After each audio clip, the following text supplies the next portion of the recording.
الحمد لله رب العالمين والصلاة والسلام على سيد الأنبياء والمرسلين أما بعد فأعوذ بالله من الشيطان الرجيم بسم الله الرحمن الرحيم الصلاة والسلام عليك يا رسول الله وعلى آلك وأصحابك يا حبيب الله۔ نبی پاک صلی اللہ تعالیٰ علیہ وآلہ وسلم کی ایک حدیث مبارکہ میں ارشاد فرمایا کہ چار باتیں جس شخص کے اندر ہوں وہ خالص منافق ہے، اور جس میں ان باتوں میں سے کوئی ایک بات ہو تو اس کے اندر منافق کی ایک خصلت، ایک نشانی پائی جاتی ہے، یہاں تک کہ وہ اسے چھوڑ دے۔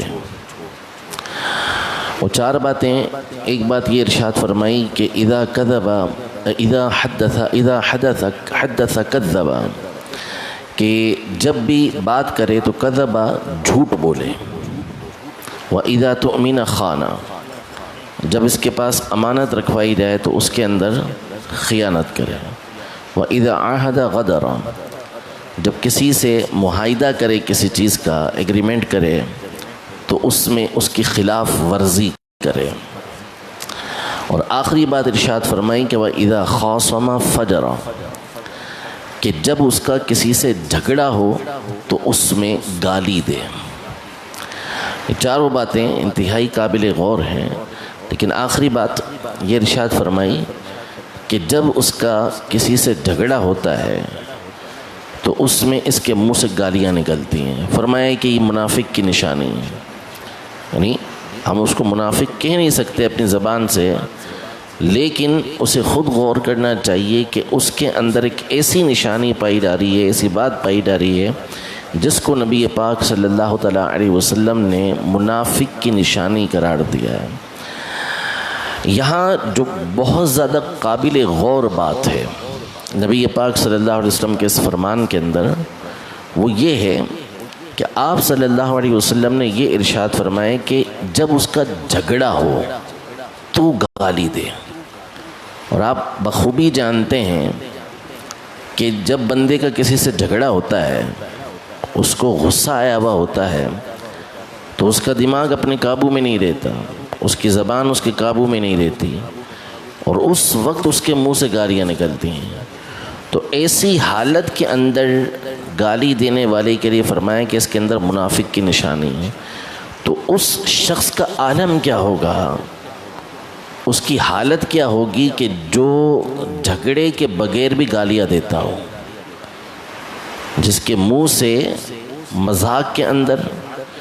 جس کے منہ سے عادت کے طور پر گالیاں نکلتی ہوں، اس کی خرابی کیسی ہوگی کہ جو گالیاں بکتا ہے۔ نبی پاک صلی اللہ تعالیٰ علیہ وآلہ وسلم کی مبارک سیرت بیان کرتے ہوئے صحابہ کرام علیہم رضوان نے ارشاد فرمایا کہ وَلَمْ يَكُنْ فَاحِشًا وَلَا مُتَفَاحِشًا، کہ نبی پاک صلی اللہ تعالیٰ علیہ وآلہ وسلم نہ تو تکلف کے ساتھ کوئی غلط بات کرتے تھے، جس کو ہم گندی بات کہتے ہیں، فحش بات، نہ تو عادت کے طور پر آپ علیہ السلام کوئی ایسی بات کرتے تھے جو گندی ہو، اور نہ ہی تکلف کے ساتھ ایسی بات کرتے تھے۔ ہمارے یہاں بہت سے لوگ، ان کی زبان پہ گالیاں جاری ہوتی ہیں، یعنی ان کے دن کی ابتدا، کسی سے ملاقات کی ابتدا ماں بہن کی گالیوں کے ساتھ ہوتی ہے۔ ہمیں تو یہ سکھایا گیا کہ السلام قبل الکلام، جب آپ کسی سے ملاقات کرتے ہیں تو کلام کرنے سے پہلے، گفتگو کرنے سے پہلے اسے سلام کریں۔ سلام کا مطلب علماء نے یہ بیان کیا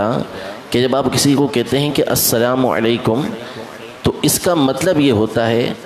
کہ آپ کی عزت، آپ کی جان، آپ کا مال میری طرف سے سلامتی کے اندر ہے۔ السلام علیکم کا مطلب ہے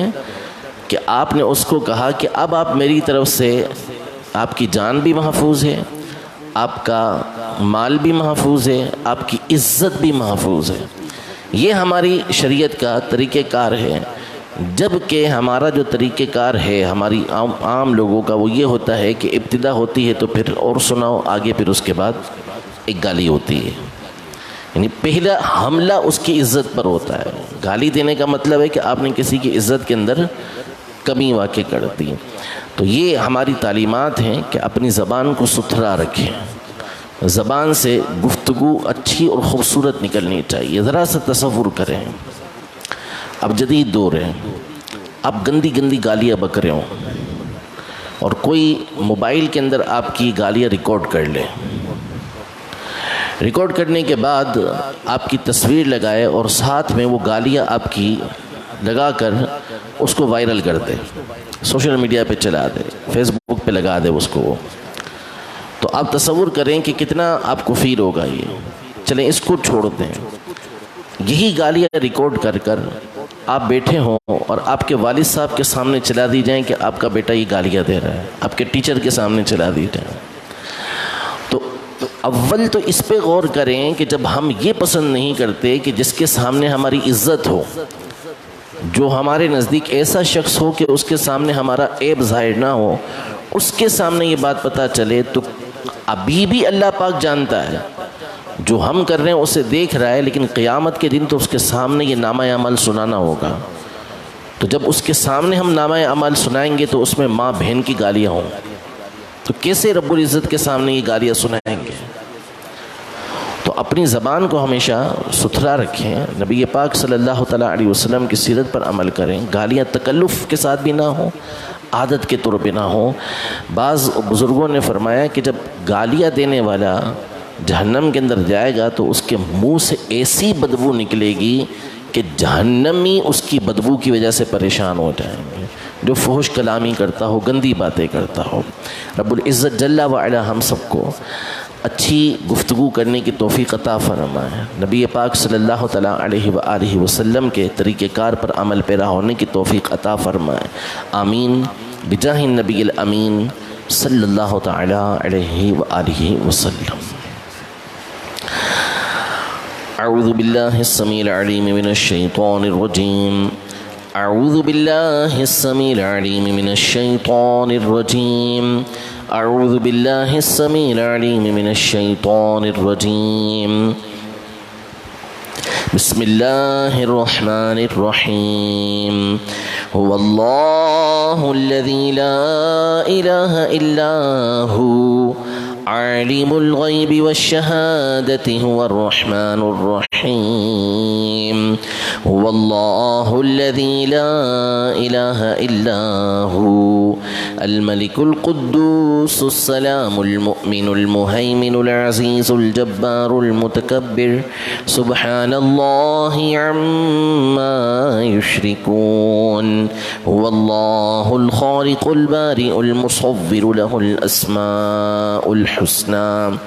يسبح له ما في السماوات والأرض وهو العزيز الحكيم۔